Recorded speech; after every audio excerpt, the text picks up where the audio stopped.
유나가 초등학교에 입학하던 날, 벚꽃이 흩날리는 교문 앞에서 나는 처음으로 시간의 무게를 느꼈다. 12해 전, 나의 엄마가 내 어깨를 다독이던 것처럼 이제는 내가 유나의 작은 어깨를 토닥이고 있었다. 그 순간 문득 스쳐간 생각이 있었다. 그동안 나는 무엇을 했을까? 아이들을 키우는 10년이 넘는 시간 동안 디자이너였던 내 손은 크레파스 얼룩과 밀린 설거지로 점철되었다. 39이라는 나이가 무색하게도 거울 속 내 모습은 한때 붉은 립스틱을 바르고 도화지와 팔레트 사이를 종횡무진하던 그 윤지아가 아니었다. 나도 모르게 푸석해진 머리카락과 화장기 없는 얼굴, 정체성을 잃어버린 듯한 눈빛이 그 자리를 대신하고 있었다. 매일 아침 아이들을 학교에 보내고 집안일을 하고 저녁을 준비하는 일상. 도유는 늘 당신이 가장 힘들어라고 말했지만 그것이 내게 위로가 되지 못한 지 오래였다. 그 말 끝에는 항상 그래도 우리 아이들 위해서 라는 수식어가 따라붙었기 때문이다. 나는 그저 아이들의 엄마, 도윤의 아내라는 역할로만 존재하는 듯했다. 그날 저녁 마트 게시판에 붙은 작은 포스터가 내 시선을 사로잡았다. 반포 수채화 동호회 회원 모지르. 한때는 내 삶의 전부였던 붓과 물감이 떠올랐다. 대학 시절 밤새워 그림을 그리던 기억, 첫 전시회에서 느꼈던 설렘, 그리고 결혼 직후 접어버린 모든 꿈들. 수채화라. 나는 그 포스터를 손에 쥐고 집으로 향했다. 도윤에게 이야기하자 그는 예상외로 쉽게 고개를 끄덕였다. 취미생활 하나쯤은 있어야지. 그의 말에는 응원보다는 그저 그림이라는 가벼움이 묻어 있었다. 누군가에게는 인생이, 누군가에게는 취미일 뿐인 그 차이가 그때는 서운하게 느껴졌다. 첫 모임 날, 가슴이 터질 듯한 설렘을 안고 동호회실로 향했다. 오랜만에 꺼낸 낡은 화구통과 새로 산 스케치북은 마치 처음 학교에 가는 아이의 가방처럼 어색했다. 문을 열자 10여 명의 사람들이 각자의 자리에서 그림에 집중하고 있었다. 멀리서 들려오는 클래식 음악은 마치 오래전 나의 청춘을 불러내는 듯했다. 안녕하세요. 윤지아라고 합니다. 내 목소리가 미세하게 떨렸다. 10명 남짓한 회원들이 고개를 들었고 대표라는 안미라가 따뜻하게 맞아주었다. 그녀는 50살이 넘어 보였지만 또렷한 눈빛과 우아한 자태가 인상적이었다. 새 회원이 오시면 항상 이런 시간을 가져요. 먼저 서로의 작품을 감상하는 시간부터 가질게요. 미라의 안내로 나는 벽에 걸린 회원들의 작품을 둘러보기 시작했다. 대부분 풍경화나 정물화였다. 그러다 문득 한 그림 앞에서 발걸음이 멈췄다. 푸른색 계열로 그려진 인물화였는데 물감이 번지는 경계선마다 감정이 살아 숨쉬는 것 같았다. 그 그림은 마치 내 속에 잠들어 있던 감각을 깨우는 듯했다. 마음에 드세요? 조용한 목소리가 등 뒤에서 들려왔다. 뒤돌아보니 40살 정도로 보이는 남자가 서 있었다. 수수한 인상이었지만 그의 눈빛에는 특별한 무언가가 있었다. 네, 이렇게 따뜻한 푸른색은 처음 봐요. 그는 미소를 지었다. 푸른색도 차가울 수만은 없죠. 모든 색에는 온도가 있으니까요. 이한결이라고 합니다. 프리랜서 일러스트레이터예요. 그의 이름을 듣는 순간 그가 그 그림의 주인이라는 것을 직감했다. 한결은 붓을 꺼내어 내게 건넸다. 직접 그려보세요. 손끝은 기억하니까요. 그 말에 내 심장이 묘하게 반응했다. 마치 오랜 시간 동안 누군가가 내 능력을 진지하게 인정해준 첫 순간 같았다. 도윤도, 시댁 식구들도, 심지어 친구들조차 내 그림을 예쁜 취미 정도로만 여겼다. 하지만 이 낯선 사람은 단 한마디로 내 안에 잠들어 있던 예술가를 깨워냈다. 그날의 수업은 기초적인 수채화 기법에 관한 것이었다. 물감과 물의 비율, 종이와의 만남, 붓의 움직임, 모든 것이 낯설면서도 묘하게 익숙했다. 한결은 간간히 내 옆을 지나며 조언을 건넸고 미라는 과거 내 경험을 듣고는 놀라움을 감추지 못했다. 전공자셨군요. 왜 그만두셨어요? 간단한 질문이었지만 대답은 복잡했다. 결혼, 출산, 육아, 그 모든 과정에서 내 꿈은 어디로 사라졌는지 방문으로 들어오는 바람에 날아가 버린 낙엽처럼 쉽게 흩어져 버렸다. 동호회를 마치고 집으로 향하는 발걸음이 유난히 가벼웠다. 마치 오랜 시간 내려놓았던 무거운 짐을 다시 짊어졌는데 그것이 짐이 아닌 날개였던 것처럼 그날 이후로 매주 수요일은 내 시간이 되었다. 도유는 가끔 그림이 그렇게 재미있어? 라고 물었고 나는 그저 미소로 답했다. 어떻게 설명할 수 있을까? 그곳에서 내가 다시 윤지아로 살아가고 있다는 것을. 집에 돌아와 처음으로 화장대 앞에 앉았다. 오래전 결혼식 때 선물 받았던 화장품 세트가 그대로 있었다. 립스틱 몇 개를 꺼내 손등에 발라보았다. 붉은색, 핑크색, 오렌지색, 각각의 색이 피부에 번지며 만들어내는 미묘한 차이들. 문득 한결의 푸른 인물화가 떠올랐다. 과연 그는 어떤 색으로 나를 그릴까?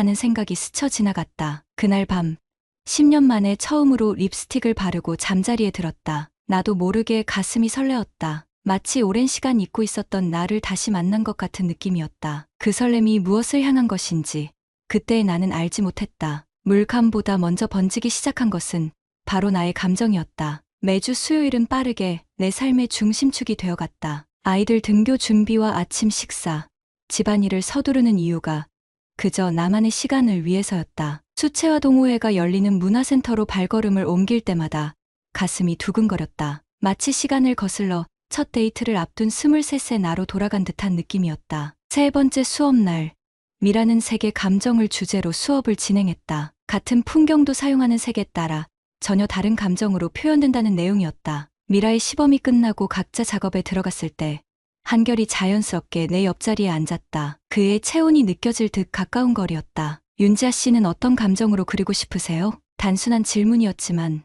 내 마음은 복잡했다. 12해 동안 나의 감정을 물어본 사람이 있었을까? 도유는 늘 괜찮아? 라고 물었지만 그건 내 기분보다는 가사와 육아를 계속할 수 있는지에 대한 확인에 가까웠다. 한결은 내 눈빛에서 혼란을 읽었는지 붓을 들어 팔레트 위에서 색을 섞기 시작했다. 코발트 블루에 크림슨 레드를 한 방울 떨어뜨리고 다시 탁한 노란색을 섞었다. 그 과정을 지켜보는 것만으로도 마음이 차분해졌다. 가끔은 말로 표현하기 힘든 감정이 있어요. 그럴 때 붓이 대신 말해주죠. 그의 말에 고개를 끄덕였다. 오랜 시간 내 안에 갇혀있던 감정들, 허전함, 상실감, 그리움, 갈망, 이름 붙이기 어려운 그 모든 것들이 물감처럼 번지고 있었다. 화선지 위에 첩부 터치를 할 때 한결의 손이 살짝 내 손등 위를 스쳤다. 찰나의 접촉이었지만 온몸에 전율이 흘렀다. 그는 내 붓 움직임을 안내하듯 종이 위에서 함께 움직였고 그 과정에서 우리의 호흡이 묘하게 일치되었다. 물을 더 담아볼까요?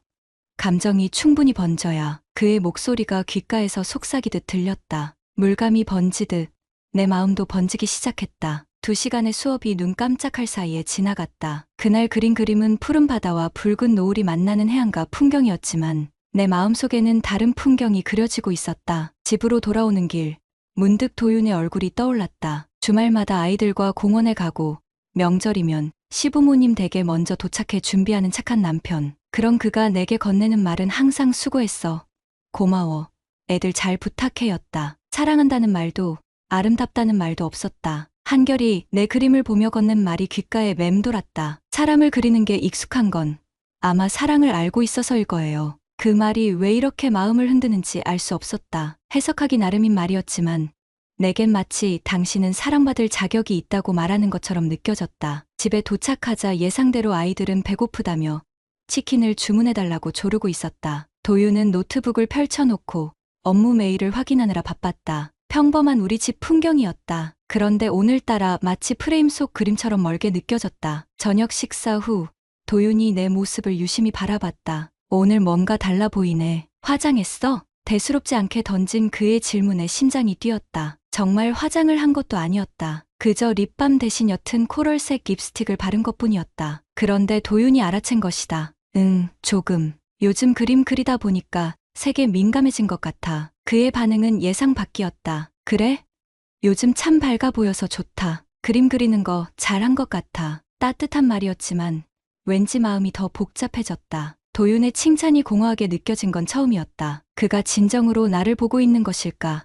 아니면 더 편안해진 아내를 보는 것일까? 그날 밤 아이들이 잠든 후 몰래 스케치북을 꺼냈다. 동호회에서 배운 테크닉을 연습하려 했지만 연필은 마음대로 움직이지 않았다. 의식하지 않았는데도 종이 위에는 한 사람의 옆모습이 그려지고 있었다. 살짝 긴 앞머리, 조용히 웃을 때 눈가에 잡히는 주름, 항상 몸에 지니고 다니는 얇은 스케치북, 손가락으로 그림을 쓸어내리려다 멈췄다. 이건 단순한 연습이 아니었다. 내 무의식이 그린 한결의 모습이었다. 스케치북을 덮으며 깊은 한숨이 나왔다. 붓이 닿은 곳에서 번지는 색처럼 내 마음도 점점 경계를 잃어가고 있었다. 한 번도 손을 잡은 적도 아는 적도 없지만 그림 속에는 이미 모든 감정이 담겨 있었다. 도윤이 옆에서 뒤척이며 내 이름을 불렀다. 잠결에 나를 찾는 남편의 목소리에 죄책감이 밀려왔다. 스케치북을 서랍 깊숙이 넣고 침대로 향했다. 그날 밤 나는 도윤의 팔 안에 안겼지만 마음속에는 다른 그림이 그려지고 있었다.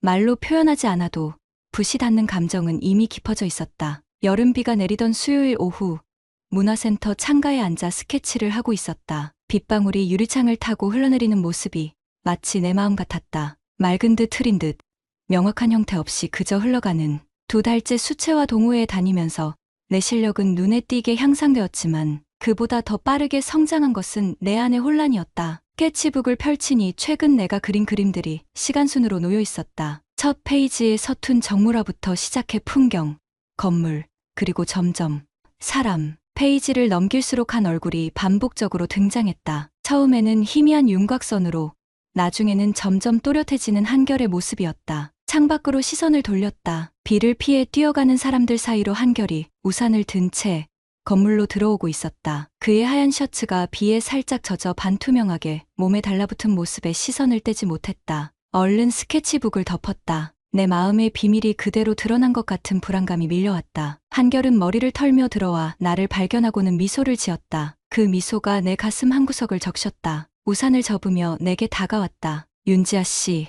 오늘도 일찍 오셨네요. 그의 말에 어색하게 웃으며 고개를 끄덕였다. 이제는 조금 익숙해진 심장의 떨림이 다시 시작되었다. 아무렇지 않은 듯 대화를 이어가려 노력했지만 닫힌 스케치북이 자꾸만 신경 쓰였다. 안에 담긴 내 마음의 비밀이 소리라도 낼 것 같았다. 수업이 시작되고 미라가 이번 시간의 주제를 발표했다. 그림 속에 담긴 감정 표현하기. 한 명씩 자신의 그림을 설명하는 시간이었다. 다른 회원들이 발표하는 동안 내 손은 스케치북을 꽉 움켜쥐고 있었다. 내 차례가 오면 무엇을 보여줘야 할지 고민이 되었다. 순서가 돌아와 떨리는 손으로 스케치북을 펼쳤다. 다행히 뒷장에 익명의 얼굴로 그려놓은 인물화가 있었다. 일부러 특정한 사람을 그린 것처럼 보이지 않게 그려둔 그림이었다. 하지만 미라의 날카로운 시선이 내 그림을 꿰뚫었다. 지아 씨, 이 그림은 특별해요. 선이 조심스러우면서도 확신에 차 있어요. 모델이 있었나요? 갑작스런 질문에 얼굴이 화끈거렸다. 고개를 가로저으며 대답했다. 상상 속 인물이라고. 하지만 미라의 표정은 그리 쉽게 속아 넘어가지 않았다. 그녀는 의미심장한 눈빛으로 한결을 잠깐 바라보았다가 다시 내게로 시선을 돌렸다. 그림에 감정이 묻으면 그림이 흐려져요. 그게 매력일 수도, 독일 수도 있어요. 미라의 말은 분명 단순한 조언이 아니었다. 그녀는 내 마음속을 읽은 듯했다. 얼굴이 뜨거워졌지만 그 순간 내 시선은 무의식 중에 한결을 찾고 있었다. 그는 내 그림을 유심히 바라보다가 눈이 마주치자 부드러운 미소를 지었다. 수업이 끝난 후 미라가 나를 따로 불렀다. 다른 회원들이 모두 나가고 나서야 그녀는 조용히 말을 꺼냈다. 내가 참견하는 것 같아 미안해요. 하지만 한결 씨와 조심했으면 해요. 가슴이 철렁 내려앉았다. 그렇게 티가 났을까? 아니면 그녀의 직감이 너무 예리한 걸까? 그 남자, 예전에도 비슷한 일이 있었어요. 감정이 그림을 만들기도 망치기도 해요. 미라의 경고는 분명했지만 그 의미는 모호했다. 궁금증이 일었지만 더 물어볼 용기가 나지 않았다. 다만 한결에게도 내게와 같은 감정의 변화가 있었다는 암시로 들렸다. 집으로 돌아오는 길, 버스 창문에 비친 내 모습이 낯설게 느껴졌다. 2달 전 이맘때의 나라면 지금의 감정을 결코 이해하지 못했을 것이다. 착한 아내, 헌신적인 엄마, 그리고 자신의 욕망을 철저히 억눌러온 여자. 그런 내가 이제는 다른 남자를 떠올리며 심장이 뛰는 자신을 마주하고 있었다. 현관문을 열자 도윤이 일찍 퇴근한 모양이었다. 소파에 앉아 야구 중계를 보고 있는 그의 옆모습이 눈에 들어왔다. 12회를 함께한 남편이었지만 그날따라 유난히 낯설게 느껴졌다. 왔어? 오늘은 일찍 끝났네. 도윤의 말에 무심코 대답하며 가방에서 스케치북을 꺼내려다 멈칫했다. 이대로 가방을 들고 방으로 들어가야 할까? 혹시 도윤이 내 스케치북을 본다면? 이런 생각을 하는 내가 낯설었다. 결혼 생활 내내 도윤에게 숨긴 것이 없었는데 결국 스케치북을 가방 안에 그대로 둔 채 주방으로 향했다. 저녁 준비를 하며 문득 깨달았다. 나 지금 뭐 하고 있는 거지? 이제야 비로소 내 상황을 객관적으로 보게 되었다. 물리적인 분류는 아니었지만 마음이 이미 다른 곳에 가 있었다. 그것은 분명 배신이었다. 그날 밤 아이들이 잠든 후 화장실에 틀어박혀 오랫동안 거울 속 내 모습을 바라봤다. 눈에는 이전에 없던 생기가 돌았다. 2달 전과 달라진 것은 화장이나 머리 스타일이 아니었다. 내면에서 피어오른 감정이 표정을 변화시키고 있었다. 가슴 속에서는 죄책감과 설렘이 교차했다. 침대에 누워 천장을 바라보며 생각했다. 내일은 수채화 수업에 가지 말아야 할까? 한결을 멀리해야 할까? 하지만 내 마음은 이미 알고 있었다. 다음 날도, 그 다음 날도 나는 다시 그림을 그리러 갈 것이다. 그리고 스케치북 속 얼굴은 점점 더 선명해질 것이다. 그림 속 얼굴이 자꾸 한 사람을 닮아가는 것처럼 내 마음도 점점 그를 향해 기울어가고 있었다. 가을의 문턱에 선 9월의 어느 수요일, 문화센터 게시판에는 공동 창작 특별 수업 공지가 붙어 있었다. 두 사람이 한 팀이 되어 하나의 작품을 완성하는 프로젝트였다. 미라는 팀을 발표하기 전 의미심장한 눈빛으로 나를 바라보았다. 무언가 예감이 들었지만 그래도 기대하지 않으려 했다. 윤자 씨는 이한결 씨와 함께 작업하세요. 미라의 말에 심장이 뛰었다. 그녀가 일부러 우리를 같은 팀으로 배정한 것인지 아니면 정말 우연인지 알 수 없었다. 아마도 내 그림 속에 담긴 비밀을 간파한 그녀의 일종의 시험이 아닐까 하는 생각이 들었다. 자리를 옮겨 한결 옆에 앉자 그의 향기가 미세하게 느껴졌다. 물감과 종이, 그리고 어딘가 숲을 연상시키는 상쾌한 냄새였다. 한결은 여전히 차분한 목소리로 주제에 대해 이야기했지만 나는 그의 말보다 그의 손끝에 더 집중하고 있었다. 스케치북 위에서 연필을 굴리는 그의 손가락은 마치 춤을 추는 것 같았다. 지아 씨는 어떤 주제가 좋을까요? 그의 질문에 대답하기 위해 몸을 기울였다. 어깨가 살짝 부딪혔다. 작은 접촉이었지만 온몸에 전류가 흐르는 듯했다. 얼른 몸을 바로 세우며 공책만 바라봤다. 저는 계절의 변화를 그리고 싶어요. 여름에서 가을로 넘어가는 내 대답에 한결은 고개를 끄덕였다. 그리고는 큰 종이를 꺼내 테이블 위에 펼쳤다. 스케치를 시작하면서 우리의 손이 자연스럽게 교차되었다. 그의 손이 내 손등 위를 스칠 때마다 숨이 멎는 듯했다. 이 감각은 도윤과도 다른 누구와도 느껴본 적 없는 것이었다. 한결이 윤곽을 잡고 내가 색을 입히는 방식으로 작업이 진행되었다. 그의 선과 내 색이 만나는 순간 종이 위에서는 기적 같은 일이 벌어지고 있었다. 마치 오랫동안 함께 그림을 그려온 것처럼 우리의 작업은 완벽하게 조화를 이루었다. 오후 내내 이어진 작업 동안 우리는 거의 말을 하지 않았다. 그저 붓의 움직임과 눈빛으로 대화했다. 가끔 손이 겹치고 시선이 마주치면 짧게 미소를 교환했다. 말로 표현하지 않아도 통하는 이 감각이 새삼 낯설었다. 완성된 그림은 놀라웠다. 녹음이 짙은 여름 숲이 서서히 가을의 황금빛으로 물들어가는 풍경이었다. 그 경계에는 한 남녀가 등을 맞대고 앉아 있었다. 얼굴은 그리지 않았지만 그 실루엣이 우리를 닮아 있다는 것을 나만 알고 있었다. 아름다워요. 한결의 말에 고개를 들었다. 그의 시선은 그림이 아닌 나를 향하고 있었다. 얼굴이 뜨거워지는 것을 느끼며 시선을 돌렸다. 그 순간 한결의 손이 내 손 위에 살며시 놓였다. 붓을 잡은 손 위로 겹쳐진 그의 손은 따뜻했다. 지금 이 감정, 틀린 걸까요? 내 목소리는 떨리고 있었다. 질문을 던지고 나서야 내가 무슨 말을 했는지 깨달았다. 그동안 마음속으로만 되뇌던 생각이 불현듯 입 밖으로 튀어나온 것이다. 한결은 대답하지 않았다. 그저 내 손을 부드럽게 쥐었다가 놓았다. 그의 침묵은 어떤 말보다 깊은 대답이었다. 우리 둘 다 이 감정이 가야 할 곳을 알고 있었다. 그곳은 분명 금지된 영역이었다. 수업이 끝난 후 더 이상 할 말이 없어진 우리는 무거운 침묵 속에서 각자의 짐을 챙겼다. 한결이 내 스케치북을 건네주며 말했다. 내일 전시회 있는데 혹시 시간 되시면 초대장을 건네받으며 고개를 끄덕였다. 머릿속에서는 이미 핑계를 준비하고 있었다. 내일은 유나의 학부모 모임이 있고 도유는 늦게 퇴근한다고 했다. 충분히 시간을 낼 수 있었다. 집으로 돌아와 아이들의 저녁을 준비하며 마음은 이미 내일의 전시회에 가 있었다. 핸드폰 알람을 맞추고 입을 옷까지 고르면서도 가슴 한구석에는 죄책감이 스며들었다. 이것이 불륜인가? 육체적인 관계는 없었지만 마음이 다른 남자에게 향해 있다는 것만으로도. 현관문 소리에 고개를 들었다. 도윤이 평소보다 일찍 돌아왔다. 그는 나를 보고 피곤한 미소를 지었다. 12해 함께 산 남편의 미소였다. 아이들의 아빠이자 내 젊음을 함께한 파트너였다. 갑자기 눈물이 날 것 같았다. 오늘 어땠어? 그림 잘 그렸어? 평소와 다름없는 질문이었지만 오늘따라 가슴이 아팠다. 대답 대신 무의미한 미소를 지었다. 도윤은 내 표정의 변화를 눈치채지 못하고 욕실로 향했다. 샤워 소리가 들리는 동안 나는 주방에 서서 한동안 움직이지 못했다. 저녁 식사 후 도윤은 아이들의 숙제를 봐주겠다며 유나의 방으로 향했다. 그 순간 소파 위에 놓인 내 가방에서 스케치북이 살짝 보였다. 급히 가방을 챙기려는 찰나 도윤이 멈춰섰다. 그거 내 그림책이지.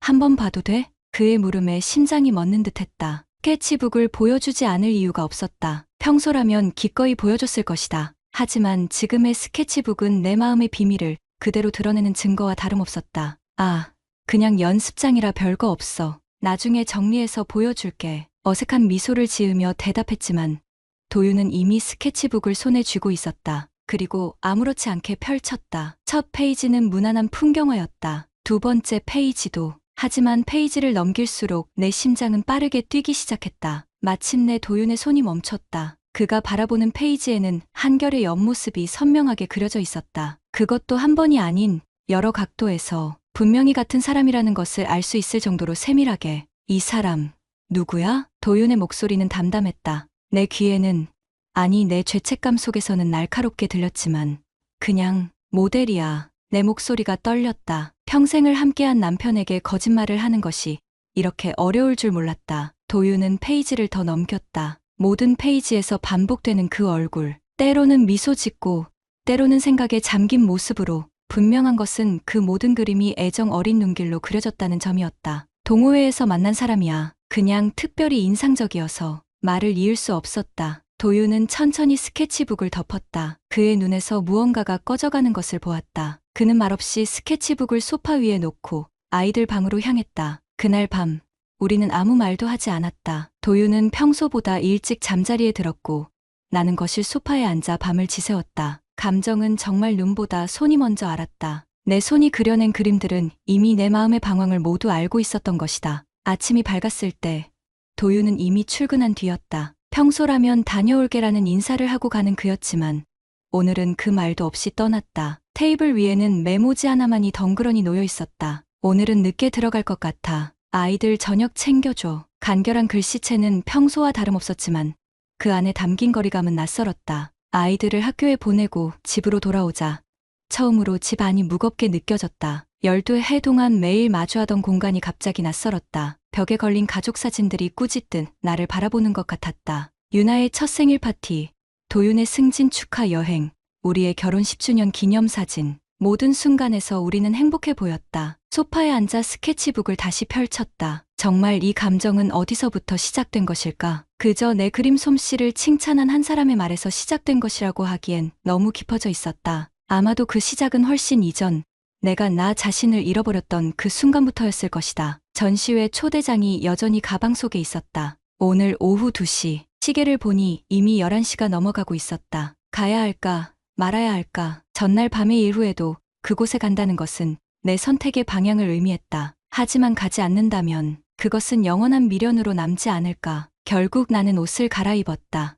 오래전 도윤이 생일 선물로 사준 원피스였다. 왜 하필 이 옷을 골랐는지 나도 알 수 없었다. 죄책감과 반항심 사이 어딘가에서 균형을 찾으려는 무의식적 선택이었을까. 전시회장은 도심 한복판의 작은 갤러리였다. 문을 열고 들어서자 한결의 작품들이 벽을 따라 걸려 있었다. 이전에 본 적 없는 그의 작품들이었다. 대부분 인물화였는데 그 안에는 깊은 감정이 담겨 있었다. 사람들 사이로 그를 찾았지만 보이지 않았다. 마지막 전시실로 들어서는 순간 숨이 멎는 듯했다. 정면 벽에 걸린 큰 그림 속에는 내가 있었다. 수채화 동호회에서 그림을 그리고 있는 내 모습이었다. 햇살이 비치는 창가에 앉아붓을 든 뒷모습이었지만 확실히 나였다. 물감이 번진 듯한 효과로 인해 얼굴은 희미했지만 그 안에서도 미소 짓고 있는 내 표정이 느껴졌다. 작품 제목은 돌아온 빛이었다. 그림 옆에 작은 설명문이 있었다. 잃어버린 줄 알았던 빛이 다시 찾아온 순간 마음이 복잡해졌다. 기쁨과 슬픔,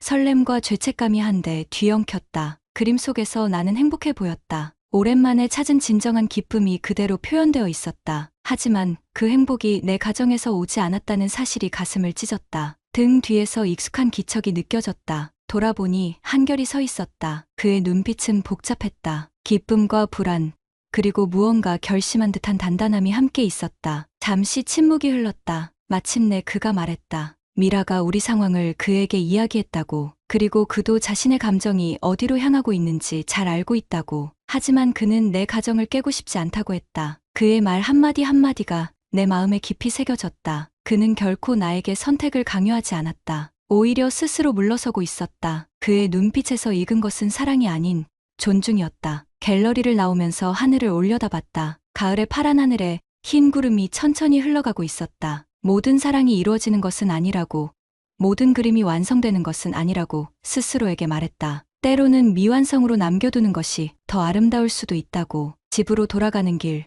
도윤에게 전화를 걸었다. 몇 번의 신호음 끝에 그가 받았다. 그의 목소리는 지쳐 있었다. 나 지금 집에 가고 있어. 오늘 저녁 같이 먹을까? 잠시 침묵이 흘렀다. 도윤의 대답은 예상외였다. 나는 아직 일이 남아서 너희끼리 먼저 먹어. 그의 목소리에서 무언가가 느껴졌다. 분노도 슬픔도 아닌 포기에 가까운 감정이었다. 그것이 더 가슴 아팠다. 화를 내거나 소리를 지르는 것보다 이렇게 조용히 물러서는 그의 모습이 더 큰 죄책감을 불러일으켰다. 집에 도착해서 문을 열자마자 아이들이 달려와 안겼다. 유나는 학교에서 만든 그림을 자랑했고 동생은 새로 배운 노래를 흥얼거렸다. 그들의 순수한 웃음 앞에서 모든 혼란이 잠시 멈춘 듯했다. 저녁을 준비하며 결심했다. 수채화 동호회는 그만두기로, 한결에게 더 이상 감정을 키우지 않기로, 도윤과 아이들과의 일상으로 돌아가기로. 가장 무거운 마음으로 내린 가장 가벼운 결정이었다. 밤 10시가 넘어서야 현관문 소리가 들렸다. 도윤이 돌아왔다. 평소보다 많이 지친 얼굴이었지만